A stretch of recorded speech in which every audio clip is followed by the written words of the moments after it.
So, hindi ko na kayo na-update, no? So, anyway, tapos na yung klase namin at I'm walking now to the bus point. At alam niyo ba, ang init-init na ngayon. Grabe yung hotness na ngayon. 21 degree pa lang naman, pero mainit siya, in fairness. Kaya hindi ko na sinuot yung aking makapal na jacket. Charot. Pagka umaga kasi medyo malamig. Ganyan. Susuot ko siya. Tapos ngayon, ang init. Grabe. Kahit sa classroom namin. Kasi yung classroom naman namin, wala namang yun. Aircon ang meron. Kasi hindi mga aircon din naman dito. Siguro yung mga iba. Pero mostly, heater. Yes. Heater talaga. Ayan. So, yun. Hindi ko kasama yung aking klase na lagi kong kasama dahil umuwi siya sa kanila. At, yes. Pauwi pa lang siya ngayon dito. So, taga kasi yun, taga Poland. Ganyan. Pagka, by car, parang 11 hours mula dito hanggang dun sa kanila. Tapos, pagka aeroplano siguro mga 1 hour lang. Ganyan. So, yun. So, yes, I'm gonna wait. So, matagal-tagal din kasi yung bakasyon na yun. Parang 1 week din. 8 or 7 days. Kita niyo ba yung sa likod ko? Hi guys. Bahay na ako. Anyway, kanina pa. Tapos, sagantay na ako sa Hundusawa. Tapos, pumunta kami ng Aldi. Namili kami. At ngayon siya nag-grill. Ako naman ang prepare ng patatas. Patatas is life! For you, malabi patatas, potato is life. In the Philippines, rice is life. Maybe people here are tall. Cruise. Here. Open. Because they eat potato. The woman in the Aldi, that wasn't it also in the church? Wasn't it a Filipino woman? No? No.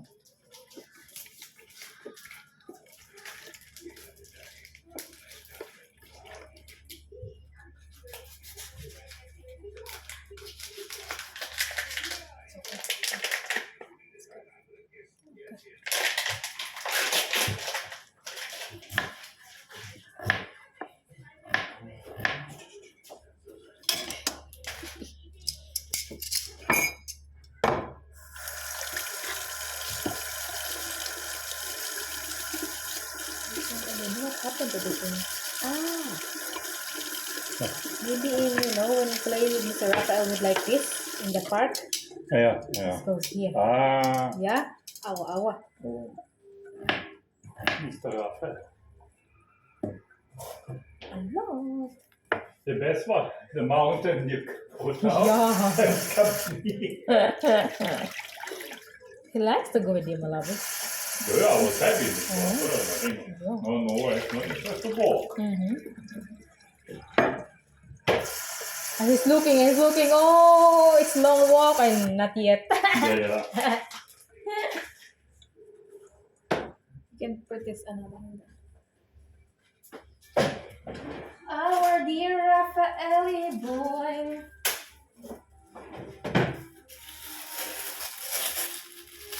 Tomorrow. It's a lot. We have a lot there. It will. Oh, we still have this malami bread. You can eat it tomorrow.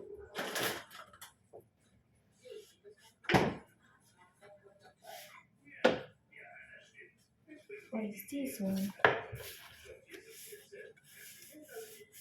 Nag-grill siya daw ng sausage sa kanya. Akin mais. Gusto ko mais. Nakabila ako ng mais sa Aldi.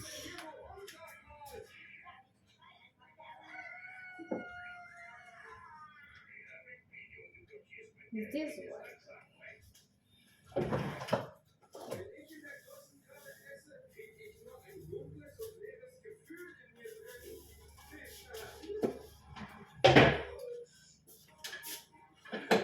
And meron kami dito guys, asparagus. Asparagus na puti.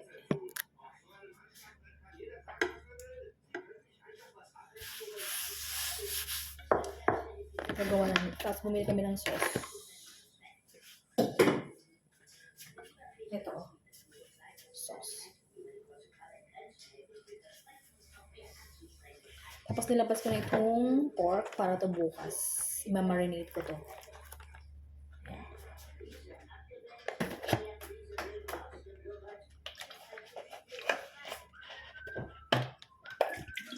It's not good.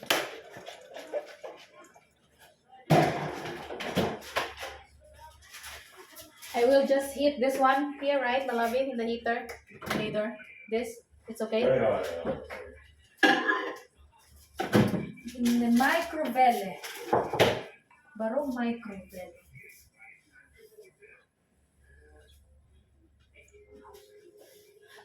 Today we have a Beschreibung today. And then my teacher asked me, and then she said, "Oh, sehr gut, Michelle, sehr gut." Because it's like the picture is like the cook side.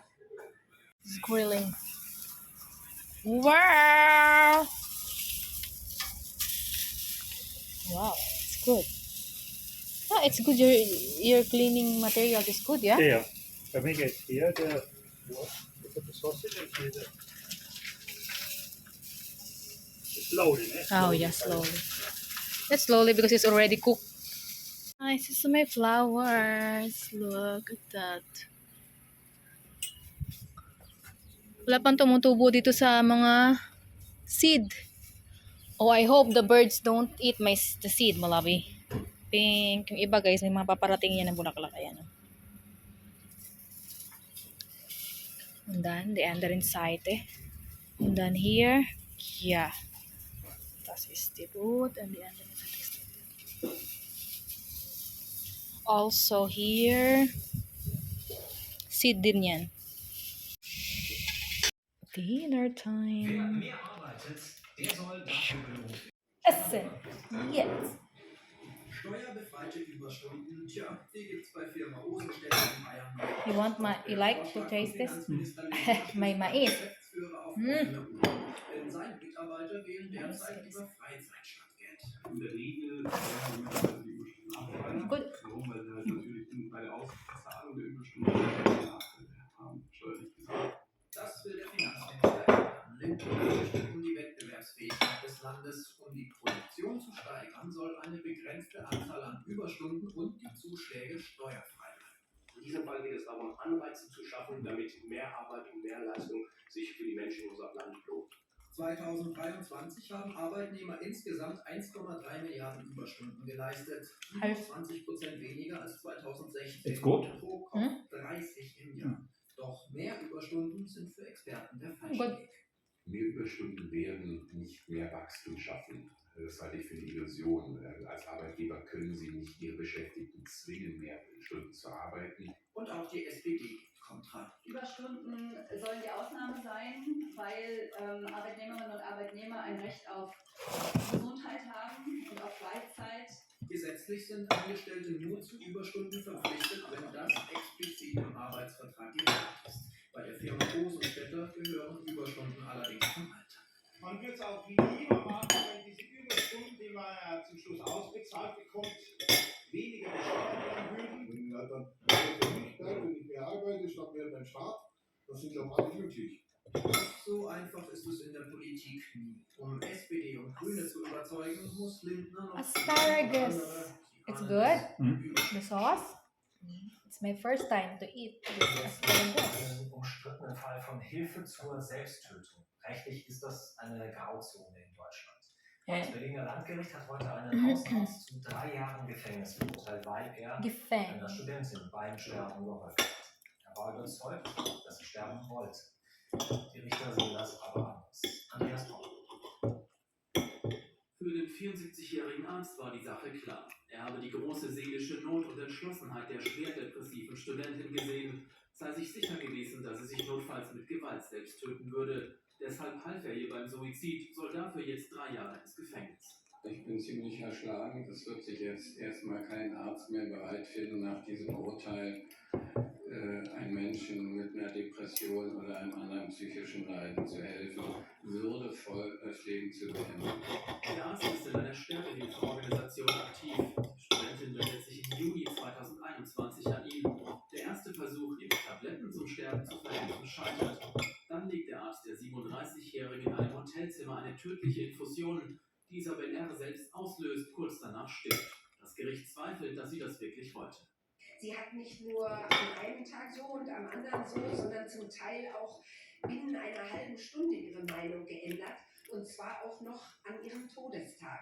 Nach einem Urteil des Bundesverfassungsgerichts ist Beihilfe zum Suizid seit Februar 2020 grundsätzlich erlaubt. Jeder habe das Recht auf selbstbestimmtes Sterben, auch mit freiwilliger Hilfe Dritter. Einzige Voraussetzung ist demnach die freie Willensentscheidung. Der verurteilte Arzt hat bereits Revision angekündigt.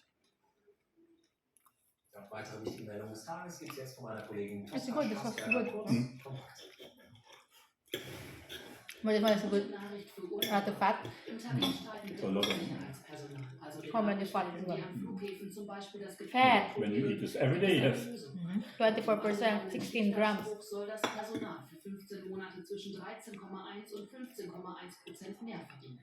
Die Gremien von Arbeitgebern und der Gewerkschaft Verdi müssen noch final zustimmen. It also gives Das gilt energy. als sehr wahrscheinlich. A lot of calories, 173.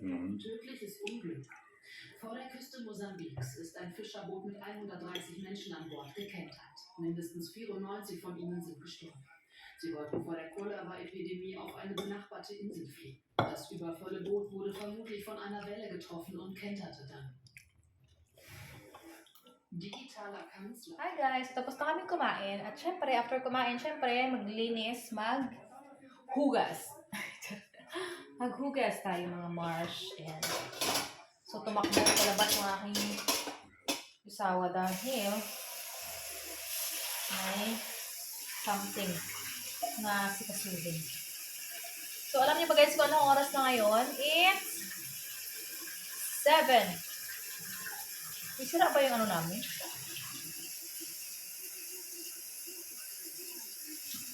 7:35 na, pero guys, alam niyo kung ano, maliwanag pa din. Ayan, so yun.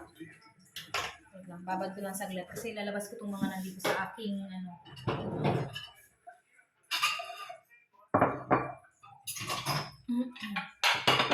Ayun lang yung ating ano ngayon, araw.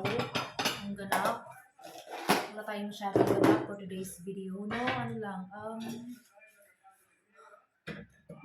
normal advice. Normal days. Ayan, it's a normal day.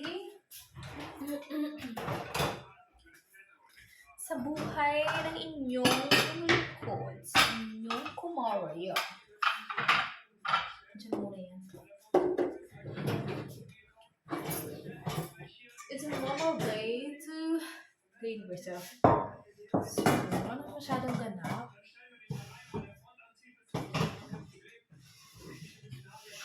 Yeah. Oopsie, langsam, bitay.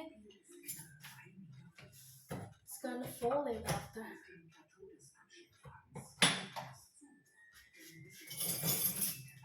Oopsie.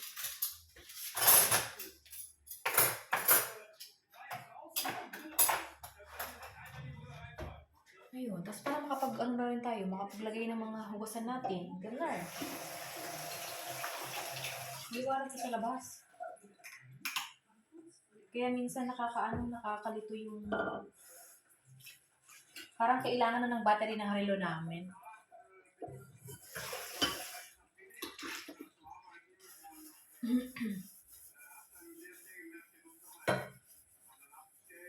Ano gawin ng TV kanina eh. So yun lang yung ating vlog ngayon guys for today's video. Ayan, sana nag-enjoy kayo sa ating typical day, normal day ng inyong kumare dito sa Deutschland. Yun lang, school, uwi, luto, ayan, may grill yung sawa ko. Gusto niya yan. Tapos yun. So yun lang, kasi wala masyadong gano'n. Tsaka mas okay na yung pagkaganito kasi maliwanag na, alam mo yun? Hindi mo maramdamang gabi minsan, pero alam mo yun, Sabihin mo ano mo, pero maliwanag ka. Nakakalito yung oras. Just, kung hindi ka tumingin ng oras, hindi mo malalamang gabi na pala.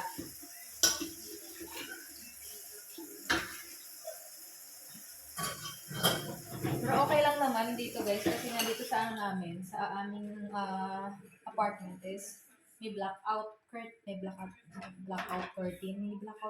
kaming kurtina, alam niyo pala, pansin ko pati dito, hindi sila masyadong hilig sa kurtina.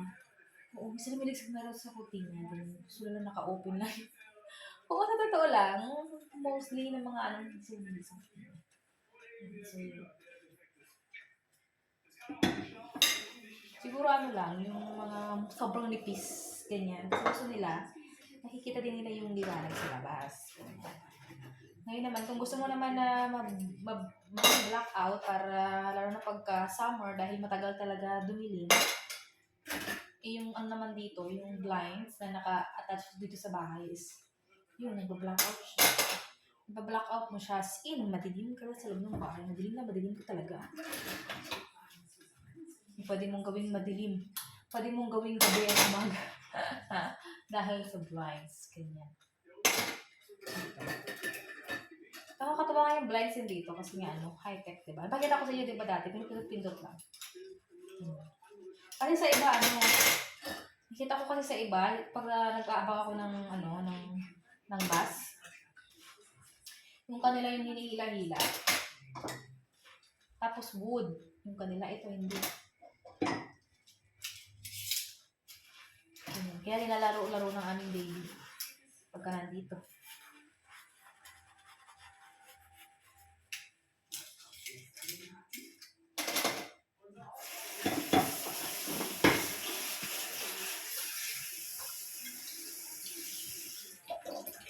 So yan lang guys, maghuhugas lang ako, tapos yun, wala naman na tayong gagawin. Magnunood-nood lang kami ng TV mamaya ng aking usawa, tapos yun, tulog, ganyan. Yun lang, wala masyadong, ngayon, wala masyadong kaganapan na ganap na ganap. Charot! Ayan, so yun. Thank you guys for watching and I will see you on our next vlog. Please subscribe if you haven't yet. And always smile. Dankeschön. Tschüss.